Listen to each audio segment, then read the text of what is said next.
Hello, sailor. This is Corey, and this is the O The Anthem podcast. Good afternoon, everybody. It's Rob. Welcome to episode 251 of the O The Anthem podcast, coming to you from the hashtag OTA LA studios, high above the 110 freeway in downtown Los Angeles, California. Thank you for joining us. Yes, thank you for subscribing on your podcatcher of choice. Rating on iTunes is always fun, or Apple Podcasts, or whatever the fuck it is now. As well as Spotify, Pocket Cast, Podcatcher, all of them. Yep. All of them. We're on all of them. And of course, you can find more O The Anthem at O The Anthem on Twitter and Instagram. And if you're watching us live right now, you're watching at facebook.com/O The Anthem, where you can find more from the show there. If you are listening on your podcatcher of choice, make sure you give us a call. Let us know what you think. 443-219-7595. What's that number again? 443-219-7595. And of course, if you take the chance to join us live, usually in the evening Pacific time, you can join us in the chat room and discuss everything that we might be talking about, and we'll read your comments live as we go through it. Finally, of course, you can find everything O The Anthem related at otheanthem.com, including the merch store, which is still up, apparently. Yep. And, also youtube.com/O The Anthem, where all the videos are. So you don't want to miss out on that. Also, if you are commenting either on Facebook or on YouTube, make sure you let us know what you're talking about. Yes. Because every once in a while we get a comment that's just like, I agree with Rob. And I'm just like, I can't possibly think of one thing that you could agree with Rob on. And what could it have been? And what generally, what of the many things that he say did you agree with? Like, I can't even comprehend. And then we spend 5 minutes waiting for some sort of like, what did he say? And it's just like, oh, it was a beautiful day. Yes, of course, obviously. Yes, that's the thing that. But yeah, usually we have a 30-second delay or a little less. And then on top of that, as we go along, the delay seems to build in a little more and a little more and a little more. So I think we were up to almost 3 minutes at the end of the 100-minute episode last week. Yeah, so, crazy. Yeah. Hey, Jim has joined us. Jim, welcome to the podcast. Jim with a bit of critic commentary on Twitter today. Yeah. I was very excited about that. I haven't thought about the critic in a while. And the one thing I love about Jim is all his followers make me think about things like, clearly Seth MacFarlane was a fan of The Critic, and everything that is Family Guy is essentially just a later version of The Critic. Yeah, I mean, I think you can do that with a lot of things, though. I mean, like, The Simpsons and South Park. And, yeah, of course. Yeah. But I'm talking about good shows like The Critic. I still think both those shows are better than The Critic. I mean, What? as far as like long-standing, How dare you? long-standing influence. Unappreciated in its day. Speaking of another thing that's unappreciated today. Unappreciated by two networks. If I say this, probably the biggest news of the week, and the thing I'm most excited of this week, in a week of a lot of big news. Mm-hmm. Our cartoon president renewed for a second season. If there is one bright spot. Clearly me and Rob watching it helped push it over the edge. So if there is one bright spot in this dark administration, it's at least we can make fun of it on a Showtime show. That's basically the sad thing is that like by the time they actually start producing more episodes, like half the people who we loved in the show are going to be gone. I know. I mean, there's already no more Jeff Sessions. I don't know what I'm going to do with myself. I mean, like if they get rid of like Jared. Jared's going to be indicted soon. Yeah. I mean, what's going to happen? Why are you going to prison, Jarhead? Oh, you know what? But, no, Don Jr. is probably going to go too. Yeah. Eric might go. Mm-hmm. Oh, Lord. They've all committed crimes. All our favorite characters have committed crimes. What are we going to do? Trump, of course. I mean, obviously. No, he's not going to I don't think he's going anywhere. No, okay. Yeah. Anyway. Pence will be there forever. Pence and Karen. Just a side on that. Mm-hmm. I think it's hysterical in a deeply depressing kind of way how all of my least favorite people in the real Trump administration are all my favorite characters in our cartoon president. Yes. Like I in real life I could care nothing about Eric Trump. Yep. But if he left my cartoon president, then I would be broken inside because I think it's so well done. More disturbingly, a conversation that I had with some folks at work where I was playing devil's advocate and then made myself sad. Imagine we were talking about this same thing happening in another country and the religion was Islam and not Christianity. Speaking of Pence and Karen, Karen and Mike Pence. And I just said, oh, sad face. Yeah. Well, we would probably go in and give them some freedom. But, Christianity, so... Anyway, let's just jump out. Let's get this out of the way since it's probably going to be a big story this week for whatever reason.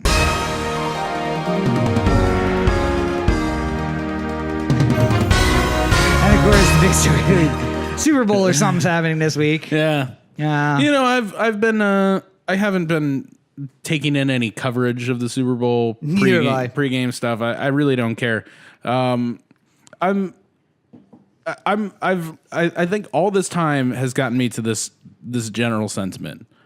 I really wish both teams could lose. Yeah. Like as much as I enjoy the sort of like the being able to like window in on Rams fans having fun, I don't want them to actually win. Yeah. Like for me, even though I live in Los Angeles now, my heart still was St. Louis and the Rams. Yeah. Like I'd kind of like, much like I didn't want the Yankees to win any World Series after Mussina left. Yeah. Yeah. Like I was just like, no, he's done. He's cut out.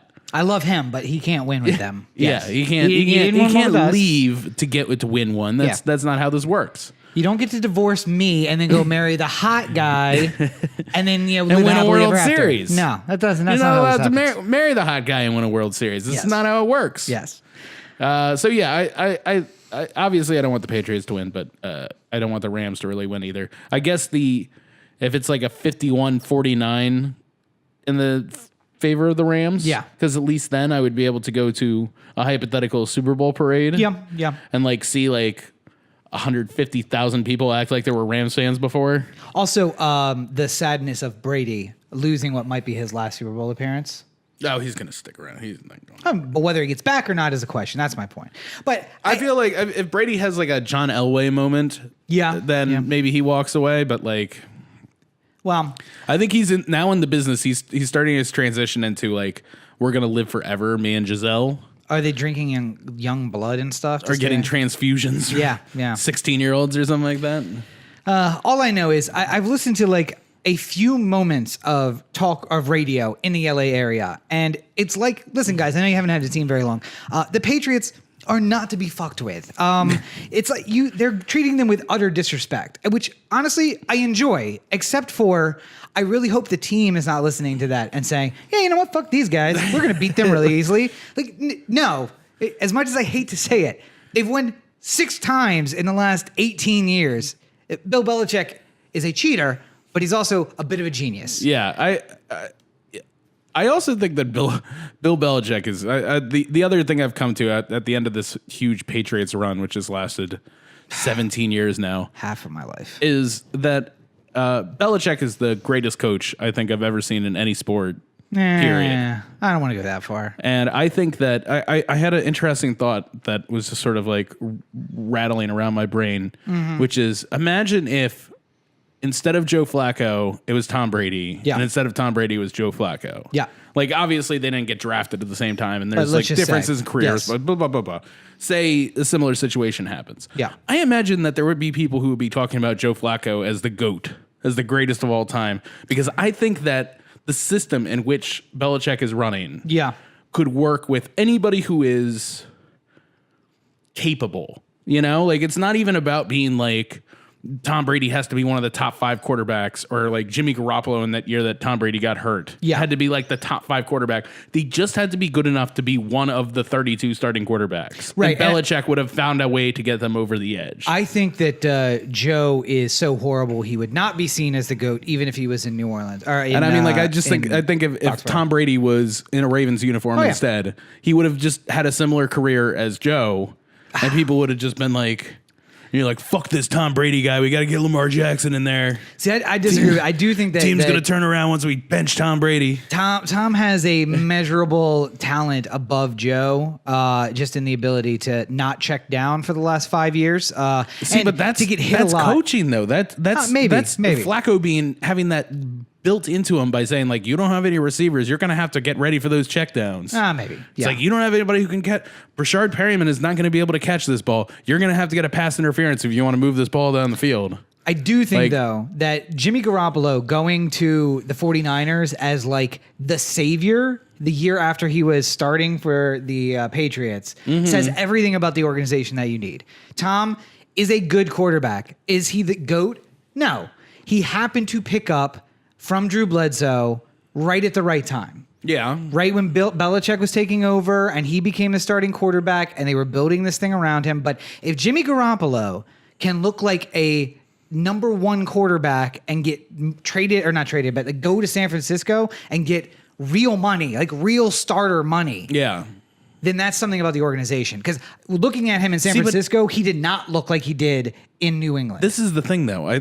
All these coaches that have gone from New England, like, Patricia and Romeo Crennel and Eric Mangini and all these people who have gone on to have head coaching careers after being a Patriots assistant coach. Yeah. And all of them failing, to me, says that Belichick just has a rein on this, that he's not going to give up. Like he just knows his system so well, and like it's almost like everyone else is slowing him down.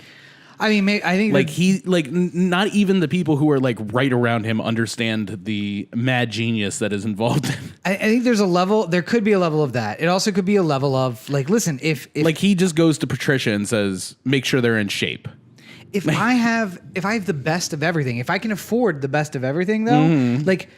Romeo goes from there to Cleveland. Yeah. Where, literally, Houston, I think. Was it Houston first and then Cleveland? Yeah, he was like a DC and Cleveland after or something. So, like, my whole point, though, is that, like, you're going from the place where you could literally just have anything. They are the Patriots are the Dallas Cowboys of the post-millennial period. Like, they are the world's Yankees, team. yeah. They're the Yankees. They could spend as much as they want. They can do whatever they want. And you go from that. It seems a lot like very smart, but what level of it is we can buy whatever we want. Yeah. And then you go from that to Houston or Cleveland, and you're like, all right, guys, so here's what we're going to do. I'm going to bring in the best fitness, health, and some private chefs for... Wait, what? Oh, we don't have the budget for that. Okay. All right, so I'm going to go... down to 24-hour fitness and grab a couple of the personal trainers. Couple of workout plans. Look like they're in good shape. I'm going to bring them in. Like there's a huge difference between that. Yeah. Between the best strength and conditioning coaches in the country and the guys from 24-hour fitness who you get to come down to Jacobs Field or whatever to train your team. Yeah. Foxborough. No. From in Foxborough, you have the best guys in the country. Right. When you go to Cleveland or Houston, you have... Houston actually might because they kind of have some big money backing the team. I mean, they're all the teams have big money backing. But it's about whether or not they're willing to spend. Yeah. Houston seems like they're willing to spend some money. Cleveland, maybe now would be, but not when Romeo was there. That was like you show us some winnings. During the Dark Ages. Yeah, you show us some winning and we'll spend some money. And I just don't think it's there. So maybe it's a little bit of maybe it's a little bit of both. I mean, it's a compromise in the middle where it says, is Belichick a great coach? Maybe. Is he good at motivating? Maybe. But you know what? I would be a really great coach if all I had to do was manage people and then had an unlimited checkbook to just kind of get whatever I needed to get. Yeah, but I mean, I think part of that comes with the winning. I mean, and that's also true. It's the catch-22. It's the chicken and the egg. What came first? Because he was a good coach he was at Denver before and Cleveland and New York, right? Who, Belichick? Yeah. Wasn't he was the Cleveland Jets? And the Jets. But wasn't he an AC or a DC in Denver before? I mean, maybe. I can't remember. Very early like on, way I wanna back. say. Yeah. But like, so there's some level of saying he didn't. I mean, he was a Baltimore Colts coaching also that, staff. Yeah. But he didn't turn as far as the head coaching jobs. He didn't turn the Jets or the Browns into like a monster team. He did that when he went to Foxborough and he had Kraft backing him and he was like, right, I'll write you a check. What do you need to win? I mean, I also do think that part of this is it's not necessarily, I mean, the checkbook helps. I'm not going to deny that. But I think that part of that, too, is just sort of the autonomy of being able to do what you want. I think that when he was with the Jets, there were a lot of people who were trying to, like, rein him in a little bit. And in Cleveland, too, because it was, like, his first head coaching job. They wanted to rein him in a little bit. Yeah. I think Kraft sort of, like... It's like sometimes there's, like, creative people who you, like, talk to. Like, I get this all the time, like, talking to actors and directors and stuff like that on set. And sometimes, like, you're just like, there's something a little bit off with this person. Yeah. But that little offness is what allows them to go and be creative at a level that's like, you know, so you see like Matthew McConaughey on an interview and you're just like, something's a little bit off with that guy. Yeah. But that little thing is what allows him to be so successful in acting.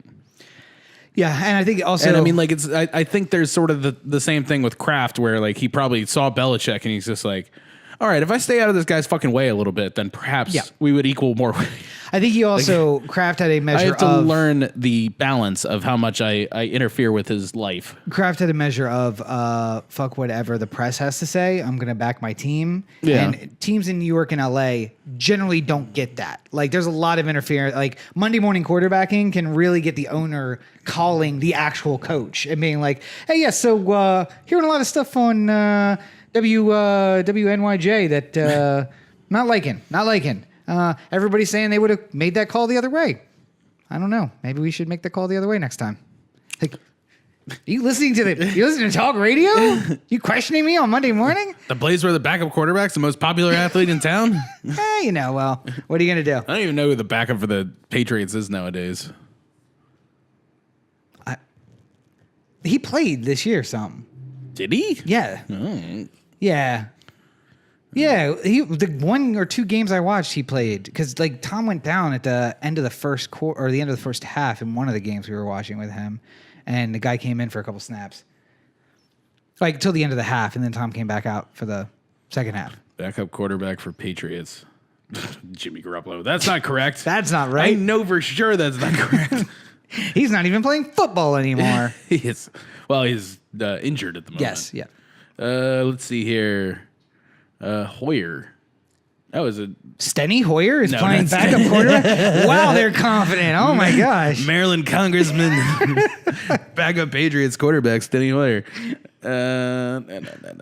Brian Hoyer? Yeah, it's one of the Hoyers. Yes. There's like 4 different One Hoyers. of the mediocre Hoyer brothers who can somehow get on a team, but really just Brian can't do Hoyer. anything. Yeah.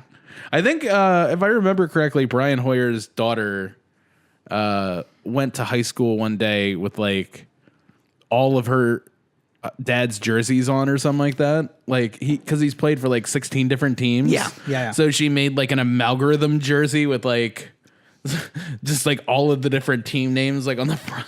Like I mean, there's a measure of pride in that because it's like, again, there's only 32 teams. There's 32 starting jobs. Right. And that means there's also 32 backup jobs. And maybe Brian 100 jobs total. Yes. Like in between practice squads and like everything like that. 100 opportunities to say you're a professional quarterback in the NFL. And Brian Hoyer has spent a lot of time being the number 2 guy in a lot of different places. So I think it's Brian Scabeline type of thing. Like Scabeline had a huge NBA career where he played for like 8 different teams, but he was always the last guy on the bench. Yeah. But apparently like coaches loved him because he like brought up the energy of the practices. And like when he came in for a few minutes here and there during the game, he like had good like energy and got the team up and stuff. But he wasn't the talented guy that allowed him to play all the time. Yeah, he's Rudy. He's a little Rudy like. Yeah. And then there's the follow-up of like all the fans like trash. I love, by the way, any videos that can be sent my way of normal people trying to do professional athlete things. Okay, yeah. Like, Scabeline they did a video with the Boston radio station where he was going to play 10 people one-on-one. Okay. Like one after the other. Because they all talk shit about how He's the worst player in the NBA. You can't do it. And it's like, it's just like, we're going to play 10-point games and Scabeline's going to go back to back to back to back to back in these games. And people are going to be able to come in fresh. And he just like mopped everyone. It was like 100-0. Like, well, and we were looking at that field goal kicking video with Katie. What's her name?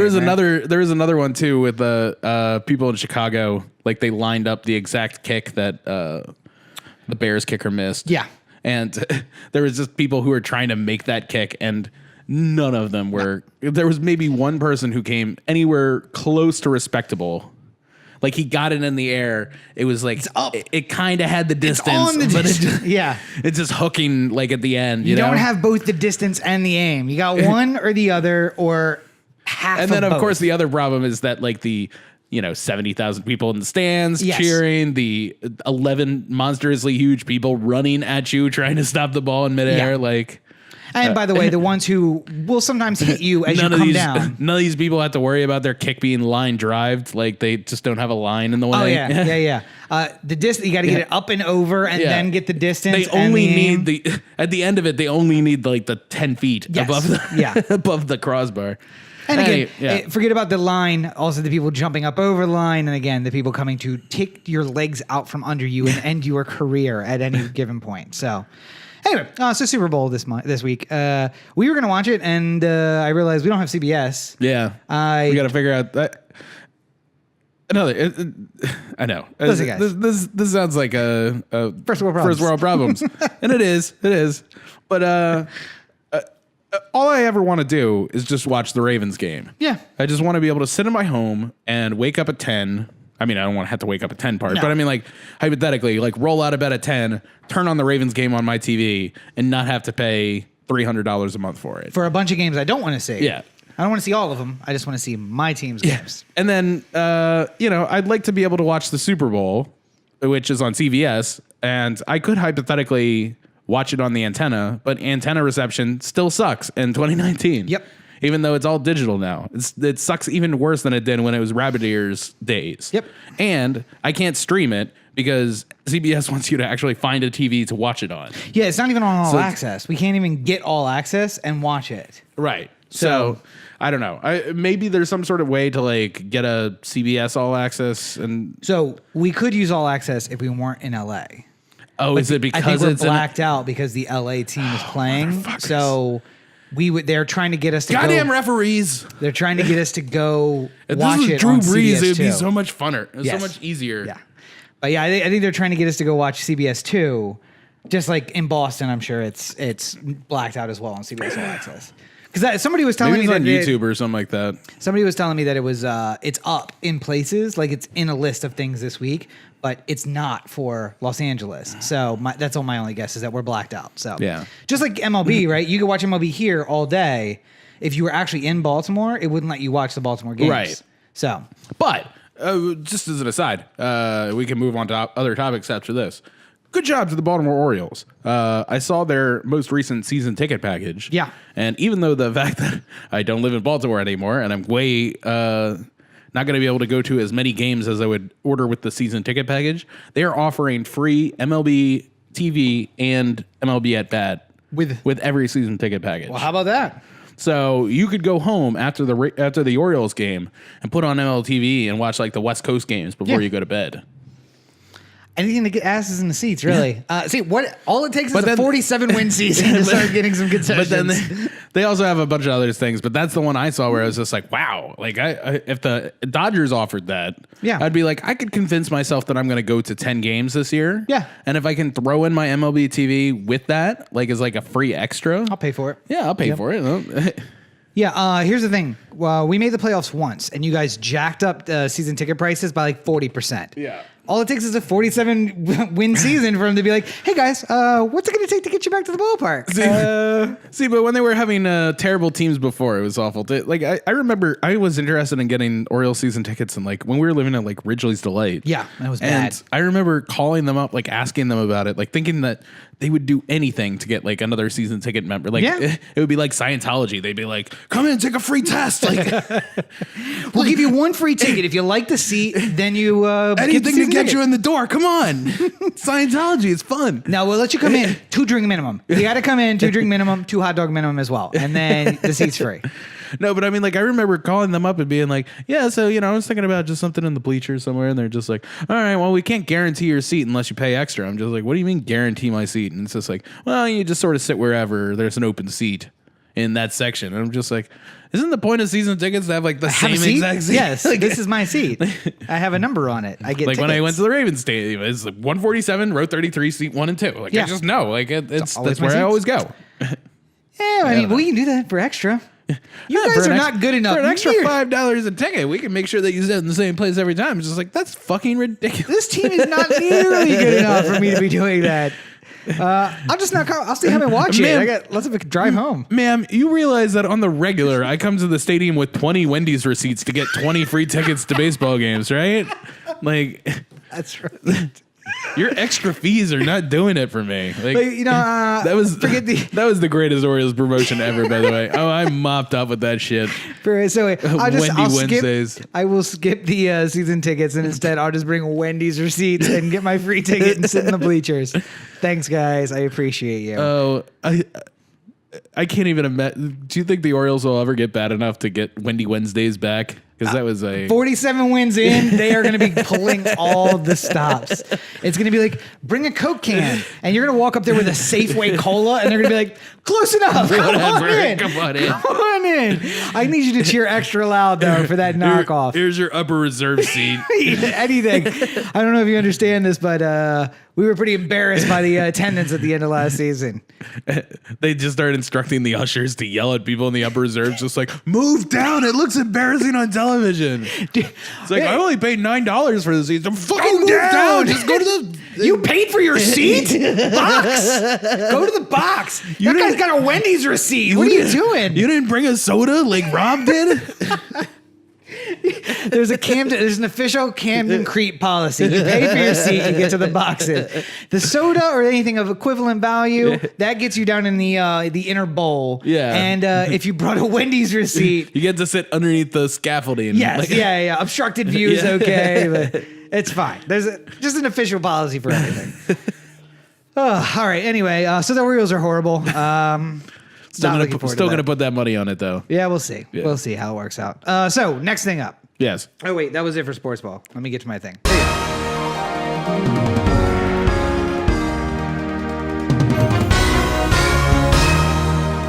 All right. So, other big thing that happened this week that I really don't care about, by the way, I realized I was thinking about it on the way home today. Yeah, you made the same point last year that you don't really care about the Oscars. So we'll just go through it quick, though. It's 91st Academy Awards. Da, da, da, da, da, da, da. Wait, that's not Academy. That's Lucy. That was I Love Lucy. Okay, anyway. So if you really want somebody to break down the nominations for the 91st Academy Awards, you know where they could possibly do that? They could go to my YouTube and watch me react to pretty much all the awards. Yes. The only ones I didn't react to were the shorts because I hadn't seen any of the shorts, nor had I heard anything about them, and it didn't feel appropriate to discuss it. The only reason why I talked about foreign language film was because director of Cold War also got nominated for Best Director. Mm-hmm. So usually when that sort of thing happens, Roma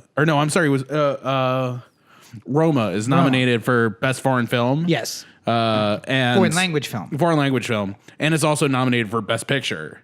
And the fact that it was in both is a pretty good sign that it's going to win Best Foreign Language Film. Yes. So if it was good enough to make the next highest rung, probably none of the other films were. So make sure you check out CoreyBakerFilmmaker.com, Corey Baker Film on YouTube.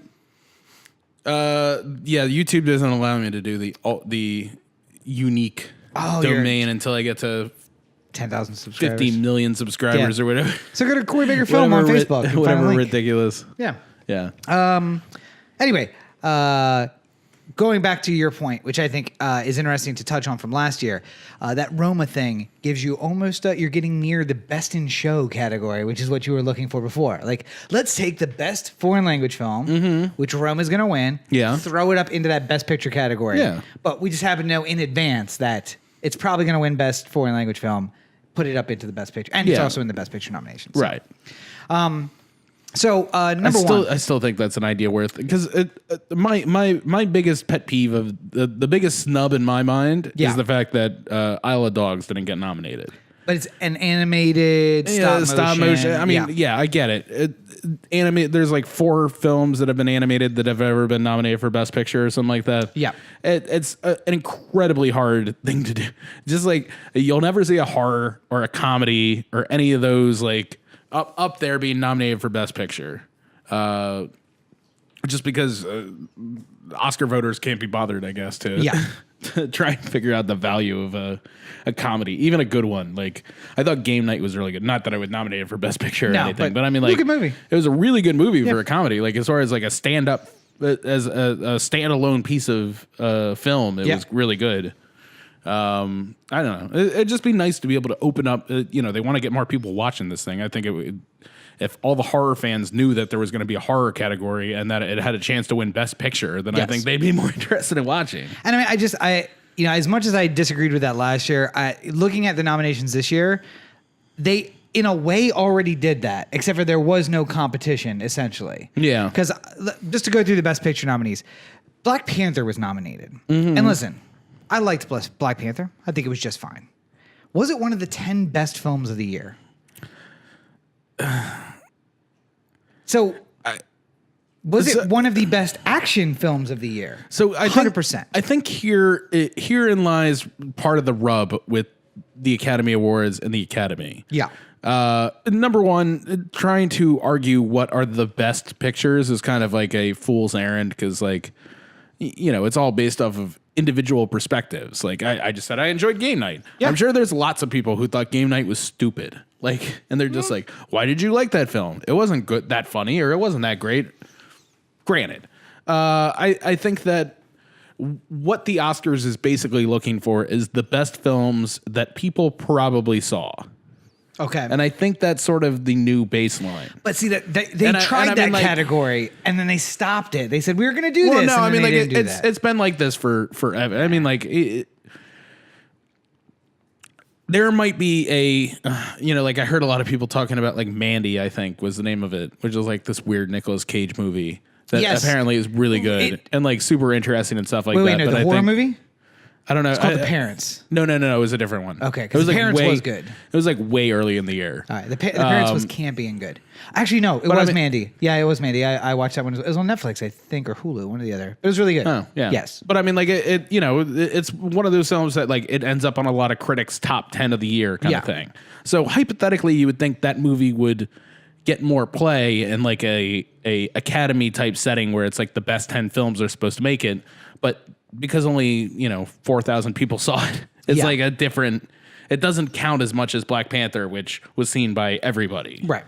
Well, and I also would like something you proposed a few weeks ago, which was, and I'm going to take a little liberty with it and add something to it, I think, which is letting people kind of log in to a website, if you will, for the Academy Awards all year long, and just kind of log what they see and what they think of it, so that at the end of the year, the website can kind of provide them a like, hey, so here's what you've been looking at all year long and where you have ranked everything. I also think that part of the logic that works for this. So I just did a review today for on the basis of sex. Yeah. Which I saw on Tuesday. Usually I try and do the reviews like right away.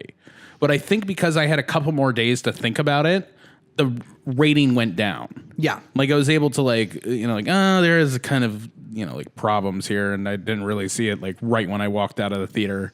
But I think that it wouldn't have been, it's not like I would have gone from a 10 to a 2 or something like that. Right. But I mean, like you lose a little bit of steam on it. So I mean, like, I guess I would have rather have everyone seeing this thing at their peak, like rating things at the peak awareness of like what they're talking about, you know? Like, and then go to Black Panther, next day get an email from the Academy going like, hey, make sure you rate Black Panther. Yeah. Like, that's all. And I honestly, like, how about this? We can let members of the Academy see movies for free.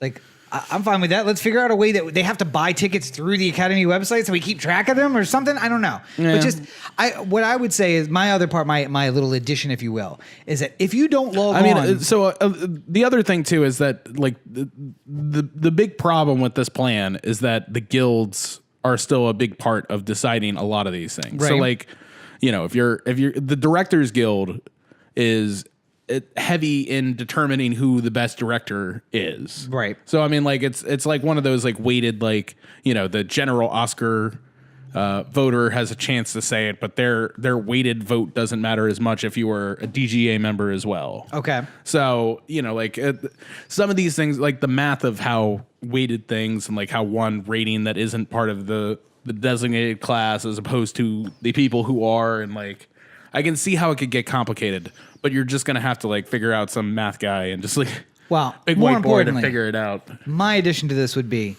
if you go 30 days without logging into said website to keep up to date, you get a warning.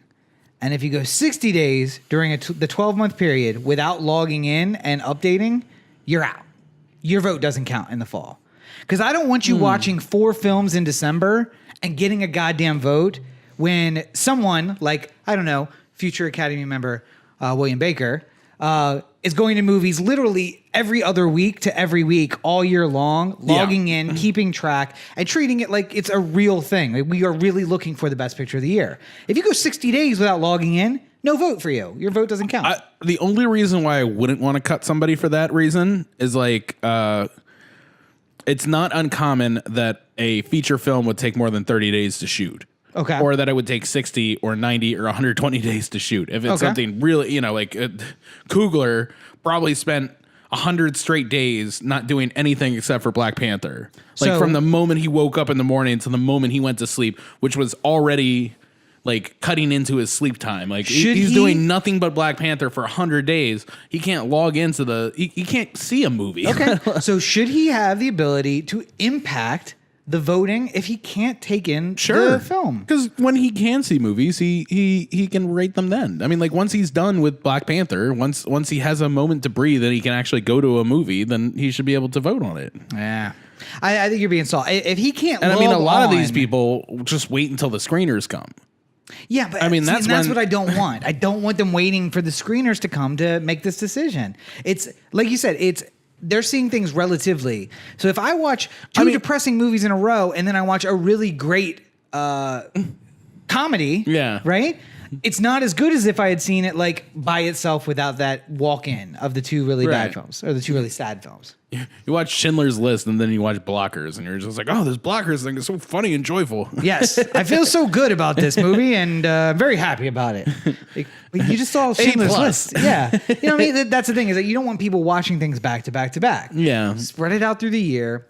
So make it 60. Make it, and listen, if a director can't find 5 minutes to not work on their film, to take a break. Oh, no, I'm not saying that you can't find 5 minutes. I'm just of course he can, especially if voting in the Academy Awards was important to him. No, but I'm saying the problem is the going to see a movie part. Oh, so I'm not saying you have to vote on a movie.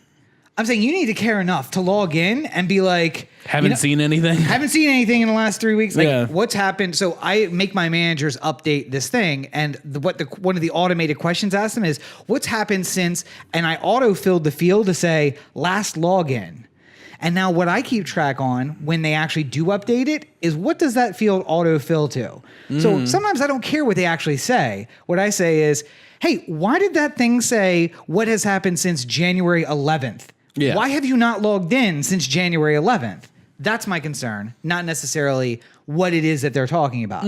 So have them log in and be like, haven't seen a movie in the last 30 days. No problem. That's fine. You didn't get a chance to go to the movies. You're busy directing Black Panther 2, future Best Picture nominee, or whatever, but that's fine. But if you care enough to be a member of the Academy, you care enough to update those things to make sure you have a vote at the end of the year. Yeah. And if you're 77 and what you're going to do is at the end of the year just be like, I don't even really care. We're just going to check this box and this box and this box and then send in an application or send in the vote, which is what a lot of people do probably. No vote for you. You don't care. I mean, I know I was speaking to some people who are voting in the SAG Awards, and speaking of how they didn't know... They hadn't seen most of the things they were voting on. Yeah. Like, they only voted based off of the things they had seen. Yeah. And I'm just like, well, I mean, that sort of hurts the... Like, that doesn't... That favors into the idea that these things could be campaigned for based off of, like... Rami Malek's on a lot of talk shows right now because a lot of people are seeing him and hearing about how great his Freddie Mercury is, and now it's time to vote. And I haven't seen any of these movies, but I hear Rami Malek's great. Another addition that just popped in my head. Filmmakers, if they really want to make a push, streamable on the Academy website. Yeah, I mean, they're doing some streaming things now. I know, but like instead of the screener at the end of the year. Oh, I know, but I'm saying they're doing some digital screeners now. But my movie's up 25, 30 days after it's out of theaters. If you're in the Academy, you can just go watch it online. Yeah. So if you, as an Academy voter, what would you open up first? Your Netflix, your Hulu, your HBO, or your Academy streamers? Your Academy Awards screener where you could possibly see like the best movies of the year. That's automatically, and I go first. I'm like, oh, I'm all caught up. All right, well, I guess Netflix. Let's see what's happening over on Netflix. See what Ted Bundy's up to. Yeah, but I just think again, all of these things are important changes because in the end, I don't necessarily I don't care about the show so much. I wouldn't go to the show unless I was nominated. Don't really care to watch the show unless I'm nominated. Like for me, it's recognition by peers seems great, but obsessing about it before you are one of those people is just like, okay. Like, what am I going to do when I win the Super Bowl? Yes. It's just like, you're not even in the NFL yet. Like, how do you... I got a lot of work to do to get there on first. one before you get to the, like, that's the... And I think that the hero worship of the show is based on people who know that they will never be there. And I have faith that there will be a time in which I am at that show. See, so, I don't know if I think it's not unusual for filmmakers to think of the Academy Awards much like athletes think of the Super Bowl, in the sense that, like, if you're a 7-year-old kid and you're really into football, then you're going to do that like you're in the backyard with a couple friends. It's just like, it's Super Bowl 49 and we're lined up behind center and there's 3 seconds left on the clock, down by 4, and the hike, and you're like doing the like fake Super Bowl with your friends and stuff like that. Like there's a part of the aspirational nature of like, one day this could be us kind of feeling. You are a 35-year-old man. When you go play football, do you get up on the line and say, it's Super Bowl 54, Corey Baker steps up behind center, it's all on the line, folks, minute 30 to play. Hut, hike. Is that what you do? I usually do, but the problem is that I just don't even play the football. I just lay on the couch and I'm just like, it's Super Bowl 54. Corey Baker is quarterback. Get your hand out of your pants. What are you doing over there? Just eating chips, just going like, the crowd is going wild for that amazing touchdown pass. Yes. Just like all your competition on Beastmaster, right? Yeah. I'm just visualizing how I get through the course right now. It's the hardest step. The hardest step's mental. See somebody failing on an 8-foot jump, and I'm just like, pussy. What are you possibly doing? What's wrong with you? I still think, going back to the fans like trying to do like the same kick that the Bears kicker missed and stuff like that. I still think that there's a tremendous opportunity in Beastmaster to just have one regular average Joe run the course. And just let them fail. Like, let them like if they fall in like the first part, like have them like sort of introduce the course. Yes. And just sort of like, so we're going to show you the next step. First, you have to climb up this thing. Even though he's failed 15 times throughout the course of this, he's going to move on to the next part where he tries to do the rock climbing wall while the things fall. And no, he didn't make it 2 handles. That sucks. All right. Well, this is how a normal person competes at Beastmaster. Yeah. These are good. These are athletes. These are world-class athletes. This is literally somebody who responded to our Twitter saying, I could do that shit. Yes. So we flew him out to LA. Well, not necessarily LA, somewhere in the desert near Riverside. Yeah. But, for all intents and purposes, LA. LA-ish. LA adjacent. Anyway, so watch the show if you. Honestly, again, I'll be interested in see who wins, just because mostly the hate. I will hate on people for who they choose to vote for or not. But if you want to see a real person, for giving everybody else so much and giving me so little. If you want a real person with real opinions, check out Corey's review. And I'm sure we have many fans. We are fans of many people who will do very many good reviews by the time the Oscars roll around. So, and I'm sure before the actual awards, we'll have a more in-depth review. Like after we can talk about campaigning a little bit. And I was going to say, I do also want to see, like, I never saw Green Book. Which is in there. Apparently, that's a blue plate special movie.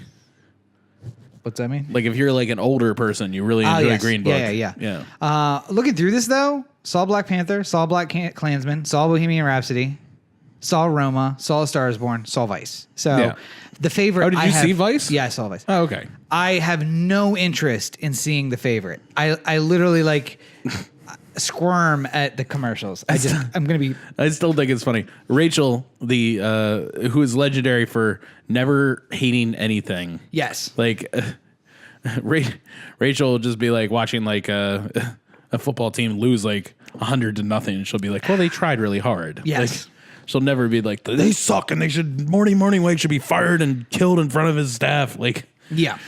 She watched The Lobster, which is Yorgo Lanthimos' last movie. Yes. And she just like turned to me afterwards. She's like, I hate that. I'm like, wow. Strong words. Strong words. That's like the type of thing I'd imagine to get from like Hitler. Like if I was just like, what do you think about Hitler? And she'd be like, I hate Hitler. Yes. Be like, wow. Okay. By the way, she's been dying to see this, and I just know she's going to. What about Joseph Mengele? Who? I just know she's going to walk out and be like, why did I waste my time? This is so stupid. And to be fair, I actually enjoyed The Lobster. But the problem, though, is I enjoyed it at my house, like where I could pause it and like do what I needed to do and come back. I think I enjoyed 75% of The Lobster. Okay, yeah. But yeah. it wasn't like any continuous, it wasn't like, you know, like, oh, the first 3/4 of the movie was really great and the end really bothered. It's just like. Every fourth minute. I hated every fourth minute of the movie. I movie. enjoyed 3 minutes and then I'd hate 4 and then Yeah. I loved the next 3 and then hate the next 4. And it just like, I get his style. I get the whole thing. Some of it just drags in the middle, and that's kind of how he wants it to be. He wants you to like be with them in the moments of boredom. Right. And I'm with you on that. I get it. I don't want you to think I don't, but that's not entertaining for me. And I want to be at home where I can also like be writing or, you know, get up and go to the kitchen when I'm 40 minutes in and I'm like, I have no idea where we're going right now. Yeah, what is this universe right now? Or just stop. I mean, like, I think one of the great things about Roma, I mean, even though it would be a perfectly fine movie to like go to the theaters and like just like sit through, I enjoyed having Netflix because we enjoyed it for 45 minutes and then I was just like, all right, let's all take a bathroom break or something. Like we were able to like then find a nice place to stop and like stop for like 5 minutes and then come back, refocus, get back in it, because it was also a lot to take in. Like it's foreign language, it's a long movie, and it's really visual, but with so little dialogue. So it's like very intense to like be focused on, and subtitles. So you gotta you gotta focus on the subtitles and the imagery that's going on. It's just a lot of mental stuff going on there. Yeah. So the favorite, I have no interest. I probably will watch it here eventually, honestly, just to torture Rachel. Yeah. So as she watched, she's like, "Why did I want to see this?"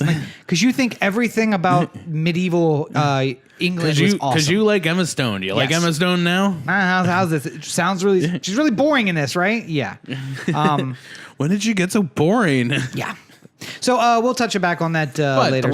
Three actor awards on that one too is quite a stunning feat. Which makes me, again, there are things that I'm like, oh, maybe it's good, but I know it's not going to be. Yeah. It's like, you're going to get me. You're going to get me. I'm going to watch it. I'm going to hate myself. I feel like I'm going to have that thing with the Green Book too. Like, I feel like I'm just going to like watch this thing and then just like walk out and just be like, what the fuck was that? Like, I really don't understand how Bohemian Rhapsody got nominated for a Best Picture. Like, it was a fine movie. It was okay. But like the other thing that really bothers me is like any movie now that I can go home and Google and then just be like, well, the stories that are on Google are better than the story they just like. It's somebody's perspective, and they pick the stories that they wanted. But well, I mean, like you got your foot tapping at the end of it, right? Like at the end of it, you're like in there at Wembley with them. I also feel like there should be more put out there about who like is in charge of making these movies, because like the band members of Queen had a lot to say with everything that happened in that movie. And it shows because there were so many points during the movie where like there was no conflict. Yes. It was just like people randomly going like, Brian May, you're a guitar genius. And also the conflict, like again, I would have thought during a it's not a biopic, but it's kind of a biopic. Like clearly Freddie was the focus as he was in the band. But it's always like us versus the world or Freddie versus us. And I'm like, I had the feeling going all the way through that. I'm like, band had a lot to do with the story that was built here. Yeah. Because it's like us versus the world or us versus Freddie. And we love him. He's just mistaken. He'll come back to us. Like, okay. I mean, like, I had a similar thing with, like, On the Basis of Sex, which is, like, a Ruth Bader Ginsburg biopic in a way, because it just only covers, like, a small period of her life. But, like, I thought part of the thing is that, like, you want to make these stories about, like, you idolize RBG at the end of it. That's why you made the movie. Yeah. And you don't want to do anything that casts her in a negative light. But I'm sure there was something there that was interesting or bothersome about her life that wasn't also like endearing, you know? Yes. And it would have made it more interesting as a story. Like, hey, we like our heroes to have some flaws sometimes. That's okay. Yeah.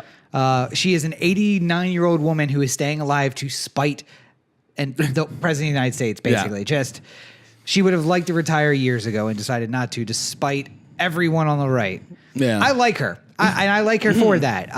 And it's okay if, she got a speeding ticket back in 1958 or whatever. I don't mind. Or I told the cop to, like, fuck off, I'm a woman and I do what I want. Like, I'll take that. That's fine. That's totally fine. Rolls down the window, looks up at the cop with the eyes and just like, fuck the police. I would enjoy that. I enjoy that story. I don't imagine that's the story that's out there, but there's something out there like that. Anyway, the goddamn nerve you have of pulling over Ruth Bader Ginsburg, minding your own goddamn business, and not watching what she says, which is an important lesson this week. Listen, sugar tits. It's important to make sure that you do watch what you say, because as we learned just before we came live, and I only want to point this out because I hate Apple so very much. New bug out on the Apple FaceTime app on iPhones. If you have 12.1 or newer. Bit of a problem. You never look at your phone, Corey, and you're like, oh, this fucking guy. I don't want to talk to this fucking guy. And you hang up. You know, it'd be super inconvenient. If they could hear that. If they could hear you talking shit about them to your friends. Yeah. So Apple, in its infinite wisdom, has figured out how to make that horror a reality. So if you haven't seen, check the story. But basically, we tested it here in the apartment. Not on our phones, clearly, because neither of us have iPhones. And every time one of these stories comes out, I pet my beautiful broken Pixel, and I say, thank you. Thank you, Pixel. Thank you for being at least a little bit more secure. A little bit more, yeah. But we tested it here. I mean, you're still tracking me and listening to everything I say and selling that to advertisers. And hey, Wiretap, how can I make pancakes? But in the end, I don't have to worry about the government and all my dirty little secrets. But it's one thing to tell the government. It's another thing to tell the asshole at work who I really hate. Who FaceTimes you? Yeah, that I hate him.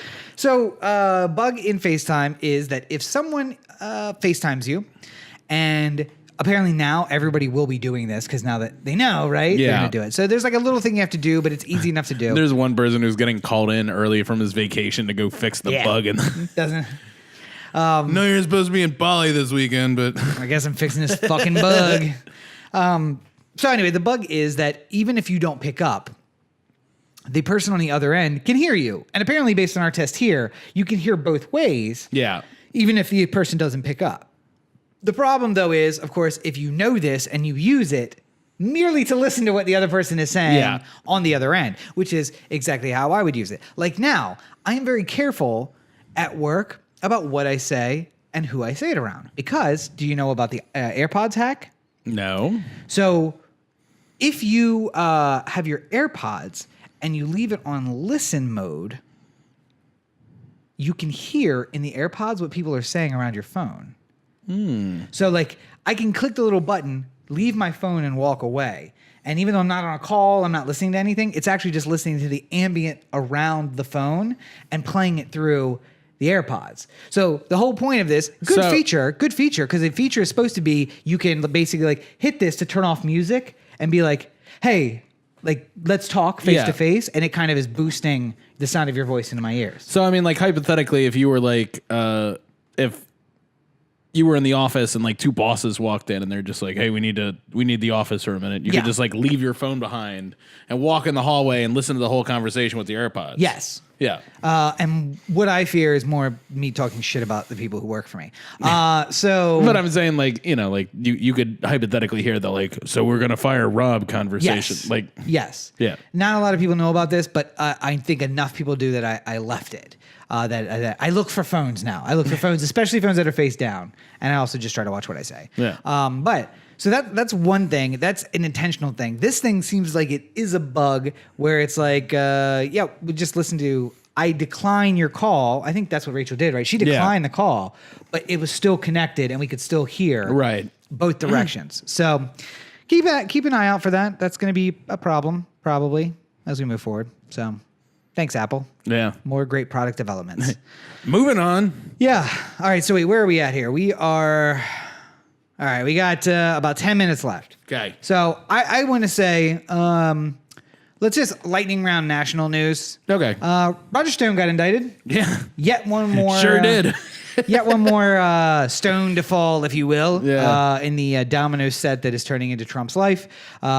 Super fun video of the FBI coming to his door. Bum, bum, bum. FBI, open the door. Bum, bum, bum. FBI warrant. And then a Roger Stone in his robe like, hello, gentlemen. What's going on here? Yeah. I like it. I like how when he complains about it later, he goes like, "You startled me and my wife and my dog." Yeah. It's like, Yeah. Like the dogs, all the FBI agents come in and it's like, "Shit." By the way, possible treason. Roger Stone. I got the bone collection in the back. I can't have him find that. Just Possible- dog flushing bone. Possible treason. Roger Stone gets a knock on the door at 6 a.m. If he had sold, I don't know, 2 ounces of weed, that would have been a FBI, boom, as the door goes down and they come in with like flashbangs and all kinds of, and carry him out. Somebody shut that fucking dog up. There you go. Yes. And, carry out his wife in her lingerie, although maybe that's what she's looking for based on, have you seen that story? Have you seen Roger Stone? Well, apparently they're swingers. Oh, are they? Yeah. Hey. One of the stories that reemerged is that he had to drop out of the Dole campaign because they got caught swinging. So, Well, why have a full back tattoo of Richard Nixon unless you can share it with other people who are interested in swinging? also Roger Stone has a a tattoo on his back of the face of Richard Nixon, Yeah. which I got questions. Was that a dare? Was that drunken night of debauchery? Scooter Libby, not Scooter Libby, Scooter Braun. Who was the one from Watergate? Not Scooter Braun. That's Justin Bieber's agent or whatever. Yeah. And Scooter Libby is Cheney's chief of staff. Yeah, something like that. Scooter or something. I know his name was Scooter. Anyway, he was broken through the Watergate. He has like a radio show Oh. on Rush Limbaugh's network. Anyway, Rush not important. Limbaugh. Yeah. The EIB network. Excellence in broadcasting. Dun, dun, dun. Anyway, so Roger Stone got arrested. I actually do like the dun. Yes, right? You spend a lot of time around people listening to Rush when you like pick up like the little like. And by the way, he's good with the timing too, because it'll start building and be like, the world is gonna end. And they're out the commercial. And Yeah. he's like, oh, he's really got those beds down. Good for him. I also wonder if Rush Limbaugh stopped speaking in between, or like maybe quietly dies for a couple seconds, like in the middle of his conversations, because he gets like so quiet. Like, Yeah. because it looks like he's like constantly out of breath, but like when you see the video of him like talking in the microphone, he's just like, and who is that Democratic operative? Hillary Rodham Clinton. It's like it's perfectly quiet. Like you can hear nothing for half a second. But at the same time, I'm sure if you were right next to Rush Limbaugh, he's like some post guy just like frantically like I gotta mute it every single time he starts breathing. Just mute. Or no, maybe he has like a distance thing, right? Where he's like, it only turns on when he gets so close. Because he's invented that technology. He has a proximity sensor. Yeah. So, Roger Stone arrested. The chips are starting to fall. Our favorite characters from our cartoon president may not be there. Very sad. The shutdown is officially over. By the way, the Roger Stone indictments bring us to 199 total indictments from the Mueller campaign so far. Yes. The Mueller team. investigation so far. Yep. And That's a lot of fake news right there. It's almost hard to believe that like all these people seem to be lying about the same thing. yeah.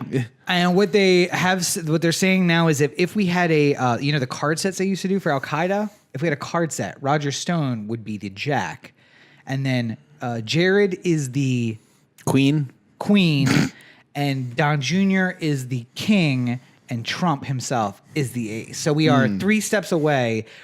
We're probably 1 step away from being in the room with the Russians and Trump. Well, so the most interesting part that I liked about the Stone indictments was that the one of the indictments came directly from a confidential source, but the way that it was written on the charging document essentially says that it was somebody who was in already with who was ahead of Roger Stone in the campaign. Yeah. So either Manafort or Gates. Yeah.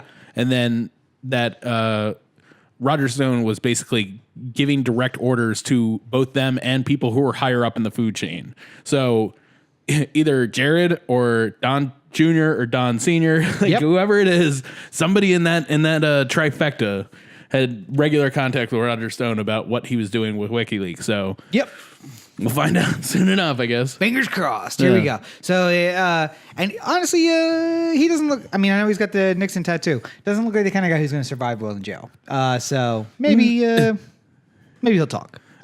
I did enjoy the. Did you see Steve Martin doing Roger Stone on? Yes, on SNL. SNL, yeah. Yeah. Pardon me. It's like I said, thank you. No, that was a message for Trump. Pardon me. Yes. So anyway, back to the other point. Shutdown is over. Longest shutdown in U.S. history. 35 days total, I believe, is the count. Luckily, though, Trump got everything that he wanted in this shutdown. It took a long time, but he got his druthers, so that's good. And by everything, you mean absolutely nothing. 100% nothing of what he wanted. Yes. Yeah. The only concession he got, and the thing that he, in true Trump style, turned into a win, was now the Congress is going to consider a Homeland Security bill that may or may not, based on that consideration, include money for the wall, which most certainly, according to Nancy Pelosi, will not include money for the wall, but they're willing to concede and give more money for other things that aren't a physical barrier, like more agents, like or drones, or like a smart barrier that would be not a wall, which Trump says is not satisfactory to him. And that he will continue pushing for a physical wall by any means necessary. And as you pointed out in the pre-show meeting, realistically means that at the end of the 3 weeks, we'll shut down the government again, and he will declare an emergency during the shutdown, and then just build a wall out of emergency funds. By which there will be a lawsuit in federal court within seconds of that. It is most likely already drafted. There is a bill, or there is a lawsuit that is already written up in some lawyer's office right now. Yeah. Just waiting to. It's probably in the messenger bag of some lower staffer in the law office. It's still on a desktop, because what they need is the number for the executive order he uses. Oh yeah, everything is filled out except for the date and the executive order number. Yeah. And then they'll file that. So that's what we're waiting on. So it won't last long, but when it's beaten in court, Trump will say these liberal judges making a bunch of Mexicans who don't care about this country and somehow became judges in America. He will save face and not get anything he wanted, but it won't be like this, which was super embarrassing for him just to back down. And it took LaGuardia shutting down, apparently. By the way, Nancy Pelosi did nothing for this. It was literally, finally, once again, the air traffic controllers and the TSA that finally got this thing to end by making travel difficult in one of the largest, busiest airports in the country. Yeah. And when they stopped taking flights because of air traffic control, and then when they started taking flights again, they had to delay them because TSA lines were so long. I won't say that Nancy didn't do anything. I will say that it's a refreshing change of pace to actually see the Democrats get in line on something. I mean, like it's other than Joe Manchin, who it didn't really matter whether or not he voted for the bill or not. Yeah. But like I wonder if Democrats are like sitting around the cloakroom right now going like this, like, hey, sticking together and not cannibalizing ourselves has actually worked out for a change. Maybe we should try it some more. Like, No. They immediately turned on each other. As soon as they won that, they're like, all right, what are we going to go for next? 6 people said 6 different things, and then a fight, one of those big clouds erupted, and there was just fists and legs going everywhere. Trump's in the Rose Garden saying that the shutdown's over. Meanwhile, back at Congress, Nancy Pelosi is snapping a pool cue over her knee, going like, "Where's Alexandria Ocasio-Cortez? We got problems." We're a growing organization, but unfortunately, we only have room for one of you, so we're gonna have tryouts. Was I watching it here? Were we watching that? We were watching it at Roberto's. That's right. Night, Yes. One of the best I tried to finish it last night. Yeah, how'd that go? I fell asleep in the end. Just like I almost did right here on the podcast. Yeah, I see that. Yeah, we're being so exciting. So skipping down to what, of course, is my favorite bit of the podcast here. Yeah. The Baltimore Corner. Where you get the straight dope. Right. So a bit of news out of Baltimore, and I guess we're going to have to lightning round this too, because we didn't quite lightning round that national news segment. Yeah. Number one. We've talked about it for the past couple of weeks. The new commissioner in Baltimore. This is a bit of good news, bad news situation. Good news. Reports out of New Orleans. New Orleans is also under a Consent decree. consent decree with the Justice Department. And what was the new report this week? I didn't see that part. Oh, man. All right. So the new report out of New Orleans is that they are being rated as highly favorable by the Justice Department, that they have complied and they are seeing systematic changes within the department. So much so that culture has apparently shifted within the department. Mm-hmm. And compliance is not being fault anymore. They are complying and they are looking. There's basically like the end of the report essentially said there is a light at the end of the tunnel and we are seeing our way out towards the end of the need for this consent decree. Okay. And the person who led that is the commissioner who is apparently on his way to Baltimore. Harrison. Yes. Yeah. Baltimore, as you'll remember, also under consent decree. The last check-in with the judge, he said, have you changed anything about this? I recommend changing everything because it seems as though you're not taking this very seriously. Yeah. So they're bringing in Harrison. That's the good news. The judge literally pulls down a sun paper with the gorilla or the gun trace task force on it. And he's just like, "Oh, have you guys done anything yet? All right, stop wasting my time. Go do it, and then come back." So that's the good news. Bad news. Bad news. At his introduction, Mayor Pugh brought Harrison in to a group of as yet unidentified people and got their blessing basically before moving forward. Mm-hmm. Now, one might say, wait, of course, she brought Ryan Dorsey in. She brought Jack in. She brought anyone from the city council who she might need their approval of. Right. No, none of them were present. This was a group of nameless, faceless people from the city of Baltimore. The Baltimore Brew, who is probably doing the best reporting of anyone in Baltimore right now. Especially now that the city paper is gone. Yes. Yeah. Has been requesting under Freedom of Information Act and who knows however many different bills and information sources for a list of people who were there, and Pugh has basically said, screw off, I'm not telling you who was there. This is bad news in my mind, because why? Why would you hide the group of people that he was introduced to first? Now, she, of course, said that it wasn't a vetting, that she had already made her choice, and that this group was just an introduction. If that's true, why not just tell us who's there? If it was a vetting, sure, that's fine. We asked for more vetting this time, remember? But why not tell us who's there? I don't see any reason why you wouldn't say who is at this meeting unless it was vetting and you don't necessarily want people to know who is doing the vetting. You know what I wouldn't mind? A little honesty? No, hold on. I just had an idea. Okay. I think we're too far past the ability to stop putting up cameras everywhere. Okay. Like we're gonna have the blue light cameras all over Baltimore, of course, forever. Yeah. And there's cameras in City Hall, just so they can keep eyes on it and stuff like that. Security, right? Of course. I think that what if we introduced a brand new bill where any citizen had access to every single camera in the city of Baltimore. At all times? At all times. I'm down with that. And if there was a meeting where Pugh was meeting with some people at City Hall, somebody could hypothetically look at the tape and see who was in that room. Let me tell you what happens. Somebody is going to be watching all the cameras all the time, recording it all the time. Yeah. And there'll be a group effort to review that and just delete footage that is unnecessary. Like, here's 90 hours of the corner of St. Paul and Franklin. Yeah. Nothing going on for 90 hours. Somebody watched that on fast forward and deleted it. Yeah. But they're going to check through it first. And maybe the important thing of this meeting at City Hall gets revealed. I mean, like, it's to me at this point, like, I feel like Baltimore should be run like Gary Vee runs his empire, like where I can just get like 6.5 hour long podcast about what the hell happened today. On a tower of lies and fooling everyone into giving him money. No, I'm just saying, like, there's like there's like an aspect of like I kind of like I can check in at like almost any time and get a bit of his life, Like, I should be able to just like it's 2:00 on a Tuesday. I wonder what Catherine Pugh is doing right now. Okay, yeah, we really should be able to do that. Yeah, like, why isn't her schedule more public?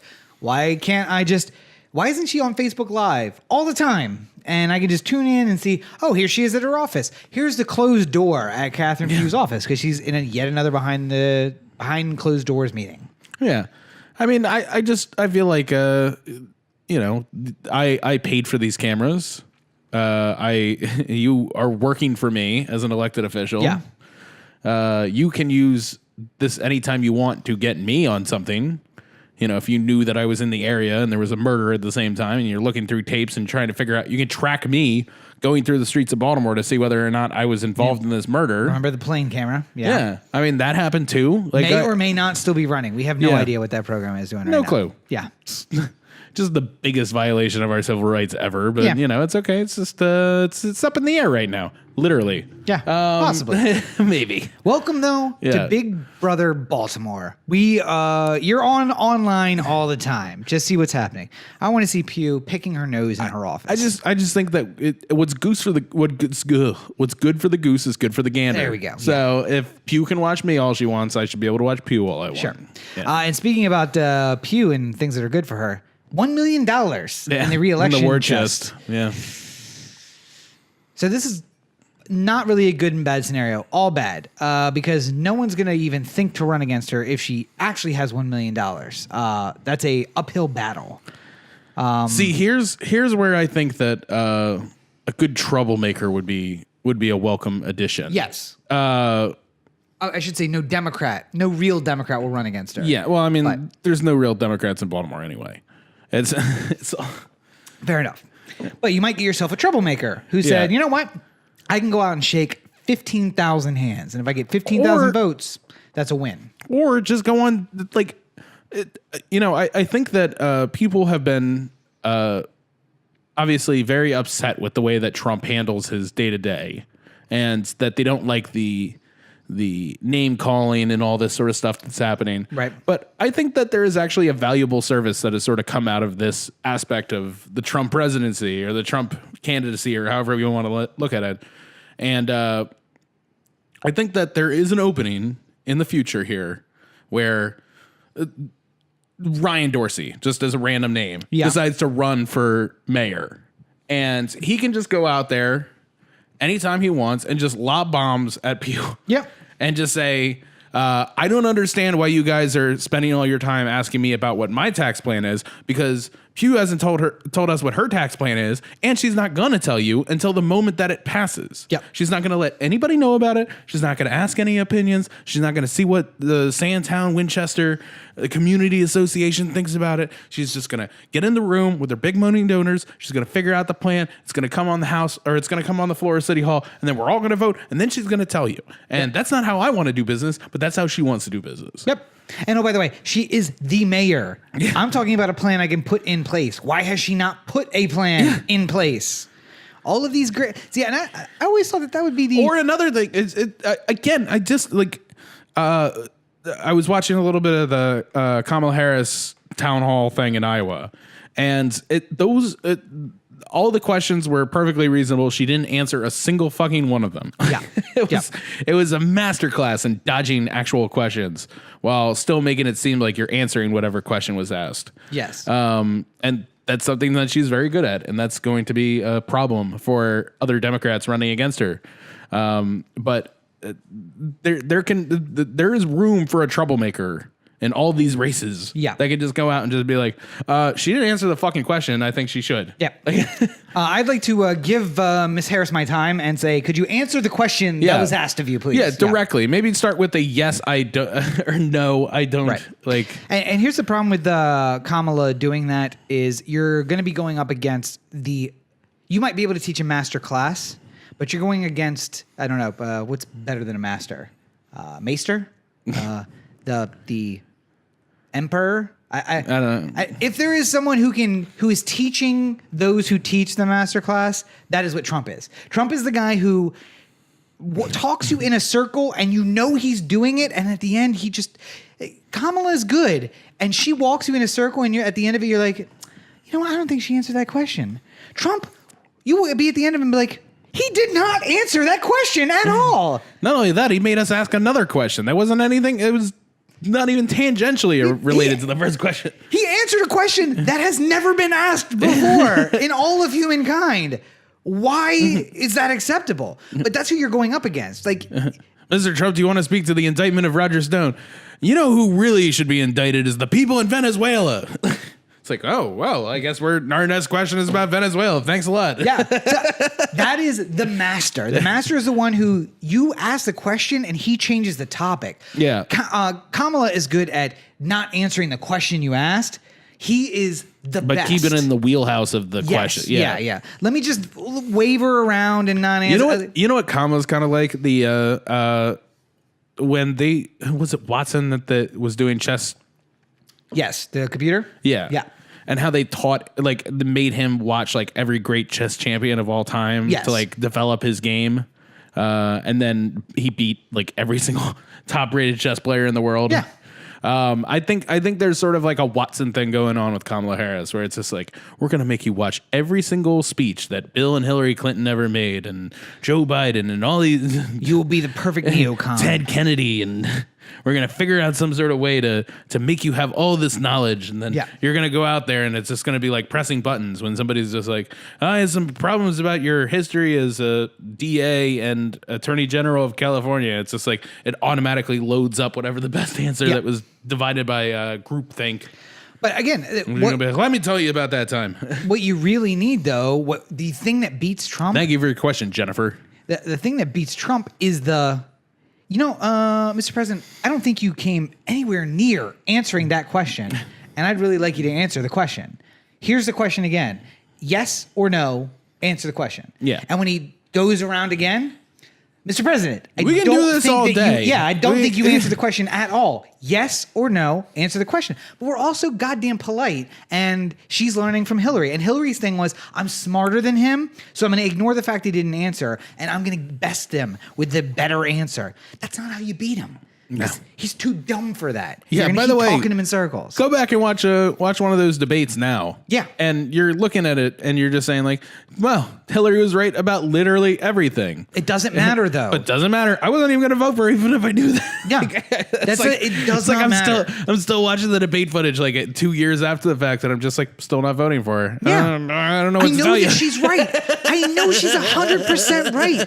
I'm not going to vote for her. Yeah. I wouldn't vote for her now even if I had another chance. Couldn't do it. One more. By the way, royal go fuck yourself to the Pod Save America people because when they were talking about Howard Schultz possibly running for president as an independent, even though I had similar feelings that Howard Schultz should stay the fuck away from this thing, they brought up the fact that people who voted for Johnson and Jill Stein or any other third-party candidate were the reason that Hillary lost. Yeah. Go fuck yourself. Yeah. Like, that's not, I didn't vote for, it's not like I would have, I probably would not have voted if my only options were Trump or Hillary. Yes. I probably would have just stayed home. Also, I decided to vote for Gary Johnson because if we could get to 5% nationally, then that would allow another candidate to actually join this race.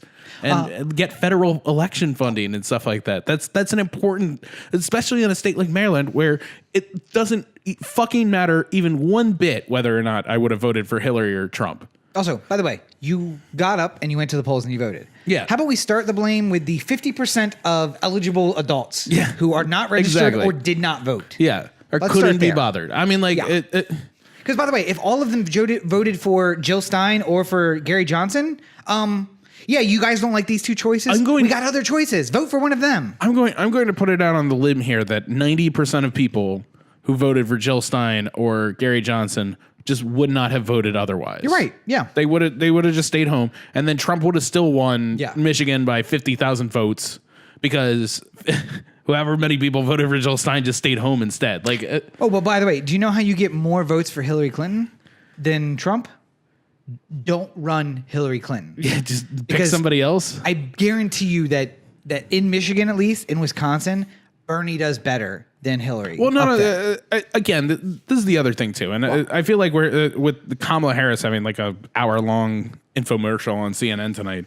I think that we're wading into this error again. Yeah. let the people fucking decide. Yes. Stop anointing people. Every single DNC person who's just like, oh, Kamala could be a very compelling candidate in the national race. Just shut the fuck up. Let us decide. Yeah. We'll figure out whether or not Harris can run for president. Put them all on there. Let people vote. Don't do any of this nonsense where you're scheduling all the debates at 2 a.m. Nicaraguan time. Like, yeah, that's just 2 a.m. St. Louis time. Same time zone. Same time. Yeah. I'm just saying, having the debate in Nicaragua. Yeah. Okay, 2 a.m. So the 2 a.m. part, like not the Nicaragua home shopping network or something like that. All right, yeah. So one last thing about the Baltimore Corner before we move on. Funny, and I know that they backed off of it since then, but it was initially announced that the Department of Transportation in Baltimore was pursuing a 30-day jail sentence for someone who was caught speeding on an electric scooter in Baltimore City. Or e-bike. Or an e-bike. Yeah. So these are, it's a big problem here in LA. There are scooters everywhere. People use them on the sidewalks, which they shouldn't. They should be used on the street. And it's annoying. But listen, Baltimore, maybe bigger fish to fry than 30-day sentences for scooter use. And here's the thing I came up with during the pre-show meeting. I think it's a pretty reasonable a thing for everyone who works in Baltimore city government to start doing.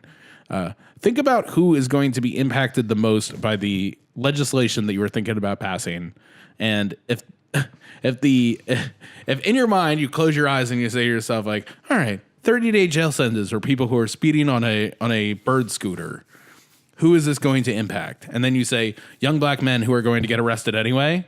Then you say to yourself, maybe we shouldn't do that. Yeah. Maybe we shouldn't give another opportunity for police to just start arresting people for no good reason. Alternative. Maybe everyone... Because I guess, number two, I guarantee you this. If I went home right now, they pass this law, I go home, I get a bird scooter, I'm riding through Canton at 40 miles an hour on a sidewalk, never going to be fucking stopped. Never once. No. You will be stopped. And they'll be like, bruh, slow it down. You didn't know about the speed limit thing, did you? Yeah. Well, now you do. Don't do it again. And then you roar away. They will chase you down and stop you and be like, did you not hear me? Yeah. What are you doing, man? Yeah. Let me turn around at least. Christ. All right. Yeah. Also, second alternative for you guys in Baltimore. Maybe you do this analysis. Is this thing that we're talking about going to lower the murder rate below 300 for a city of less than 600,000 people? Yeah. If that's not the case, then maybe back burner that just until we get the murder rate down below 300 for a city of less than 600,000 people. Listen, if we got rid of all the squeegee kids, then murder would go down. I don't know how. Underwear gnomes. But I'm pretty sure. Underwear gnomes. Get rid of squeegee kids, ? Safer city, less murders. Less murder. Not really sure how this math works, but... we're going to do it, and then we're going to figure out how it works. I got $1 million war chest that says, this is the plan. People really hate fucking squeegee kids. Yes. Yeah, so let's focus all our energy. It's a stupid fucking issue. It's honestly, it's just like, what's the worst idea we can come up with? Putting people in jail for bird scooters? Yeah. Wait, didn't we have the mayor on a bird scooter? Yeah. All right, that sounds good. 30 days in jail, yes. Squeegee kids. 15 days? Less or more serious than a bird scooter? More? 45 days. All right. 45 days for squeegeeing in the city of Baltimore. Is he juvenile? Double it. I don't want him to be able to go to school for a semester. Yeah. And if you fall behind all his peers, and I want him to never graduate, and I want him to live off the system and never have an opportunity to do anything good with his life. Yeah. These are all the plans I have for all the squeegee kids in Baltimore, ruining lives. If you see him, make sure that you don't stay there as a public servant and try to get him to go to school. Make sure you shout at him for Facebook and then drive off and feel morally superior. I feel like squeegee kids are to the black community as selling lemonade on a suburban street is to white community. Yes. And like the fact that, if you didn't have any cash on you and you walked by a little girl with a lemonade stand on the street and she's just like, would you like a glass of lemonade? You would say like, oh, honey, I'm so sorry. I don't have any cash on me. I would love to buy a lemonade, but I can't right now. and then you'd walk on with your day. Meanwhile, there's nobody who's like passing the girl who's selling lemonade and like rolling up their windows and being like, don't talk to me, I don't want to do it. Yeah. You know, like They're also not flipping the tables and calling the cops Yeah, on or a little like girl in the suburbs. saying So, like, how dare you? yeah. I Shouldn't wonder, you be in school? It's Saturday. Shouldn't you still be in school? I wonder what the difference is between little girl in the suburbs and the squeegee kid. If I had to put my finger on it, I bet it was something different between those two people. Taxes. That's probably right. Yeah. She's charging. She puts the sales tax in there. Yeah, she's putting the extra 5% on there. She knew. I asked her why was it $1.07, and she said, "Well, it's a 7% sales tax." Listen, Hogan needs his cut. Yes, the governor's done a lot for us. We need to make sure that we get that in there. Oh, by the way, I can't argue with that point. The governor sure has done a lot. Of note, we made predictions for president last week. Yeah, Corey had one person who was already announced at that time. I had 0. In the week that has happened since, both of my guys have announced that both they of your are serious choices. Yes, both of the serious choices that they are in the race for president, or at least not in the race, not in the race for president. And Corey is still standing with the one. I still have if we're going under the haven't ruled it out, then yes, I'm in with Booker and Beto. But Booker and Beto have not made official announcements where they said, "Hey, listen, I haven't ruled it out yet." I'm just saying, nobody's asked them. Nobody's asked them either. All I know is my long shot, Pete Buttigieg from South Bend. Buttigieg. Whatever. Again, this is one of the problems with him. On Monday or Tuesday after the podcast, dropped his presidential exploratory committee. I didn't listen, Pete. I know you were listening to the podcast. I know you're a huge fan. I'm a big supporter of yours. If you need anything, just let me know. I know you're waiting for me to give you the A-OK. And I appreciate you. All right, well. Now we just got to wait for Zuck. Just got to get Zuck in this race, and we are good to go. As somebody who's doing this live on Facebook right now, and I'm sure he's listening, I'm just going to say, don't do it. Come on, Please Zuck. Don't. Get in this Please race. don't. Howard Schultz is about to get in the race. Zuck, don't let old white man. I loved whoever that person who yelled at Howard Schultz was, by the way.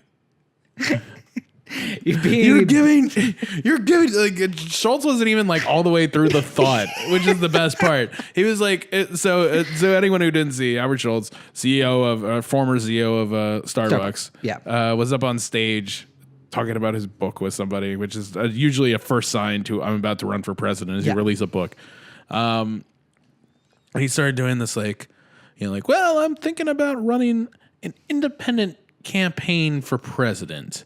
Now, what I mean by independent is not associated with either of the parties, but its own let it, and then like that's the point where the guy's just like, if you Trump will get elected again if you do this, you rich billionaire asshole. It was amazing. Thank you, sir. Yes. And basically the call has gone out that wherever he goes, don't let him get a soundbite together. Every time he starts something that sounds like it's going to be a soundbite, scream out billionaire asshole and just ruin a soundbite. So I can't say I'm opposed to that. Let's just like O'Malley during Freddie Gray.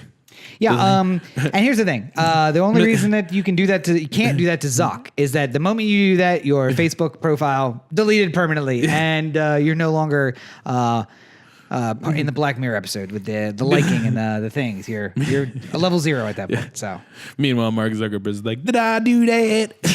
He's like, sir, what's your name? William Baker. Hi, yes, William Baker. Why don't you tell your girlfriend, Rachel Sandridge, that I said hello? But I guess you can't do that on Facebook Messenger. And then your phone just no more Facebook, no more Messenger. Yeah, and your account's gone. God. And then what are you going to do? What will you do without Facebook? I'd probably get a lot more work done. That's absolutely true. 100% true. All right. Well, speaking of places where you can find all the fruits of our labor, you know where that would be? Where's that? OTheAnthem.com. Corey at OTheAnthem.com. O The Anthem on Facebook, Twitter, Instagram, and the listener line, 443-219-7595. What's that number again? 443-219-7595. And you can find more of me at my website, CoreyBakerFilmmaker.com. Corey at CoreyBakerFilmmaker.com, at LegendsCP5 on Twitter and Instagram, and Facebook.com/CoreyBakerFilm. The latest review, which was for... God damn it. What was it for? What did we see last week? You were literally talking about it earlier. Well, no, that's the one that's coming out this week. I can't remember. Not the Oscars review was well, last the week. Oscars review was last week, so that's worth seeing. Yeah. I can't remember What the did we movie see was. last week? Oh my god, it's driving. Oh, Mary Queen of Scots. Yes, Mary Queen of Scots. That's up there now. So if you were wondering, you can go see my review on that. Yep. And of course, you can find more of me at Robert N. Cheek on all your social networks. Make sure you check out robertncheek.com where you can find links to my political blog, the news website, and the books, which are available on Amazon. Buy Rob's books. Thank you. And new book. Finally done. Cover is done. Text is done. Going to be pushing to Amazon in the next week or so. I'm walking one of my employees through how to self-publish. So as soon as we get together and we do that, then it'll be out. So keep an eye out for that.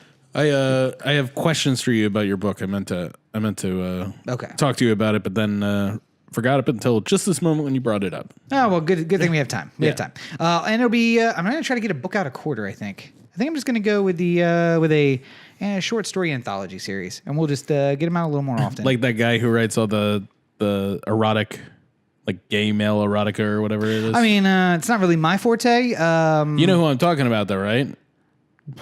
I didn't really want to give away your secret identity, but I guess if we're going to talk about it, let's talk about it. So Corey writes a lot of gay erotic fiction. If anybody there's this guy. I can't remember his name. God damn it. He writes all these like super... I don't know. I'm writing Tyrannosaurus and Raptor erotica. That's what I'm doing. So that's going to be my anthology. But I don't know, working on a YA book. It's going to be up next. Google is going to have many questions for me after I search gay erotic fiction writer. No, don't search for that. What is That's not going to be good. What are you even looking for? I'm trying to remember the one guy's name. It's like Tyndall or something like that. Kindle? Tyndall or Kindle is the way that you read it, not the no. guy's name. Oh my god. I'm gonna find it for you and I'm gonna show it because all these books are hilarious. It's just like the time I fell in love with the man who is also a walrus. Oh yeah, he's just like, pumping out. Yeah, it's like 20 content. page stories of like that, and he like sells out like crazy on like just digital. Yeah, down. Yeah, it's like amazing. A couple $1 million a year, just like every month he just publishes a new one where it's just like I was in love with the man who worked at a car wash but was also a server. And I'm just like, okay, let's see what this one's about, I guess. I'm so disappointed. Anywho, I think we've done good here today. We've done something. I don't know if it's good. But as always, you're listening to the O The Anthem podcast, part of the O The Anthem digital network. For Corey, this is Rob. Have a great week, everybody. It's Chuck something. I'm sure it's Chuck something. Oh, I'm feeling like I'm going to chuck something.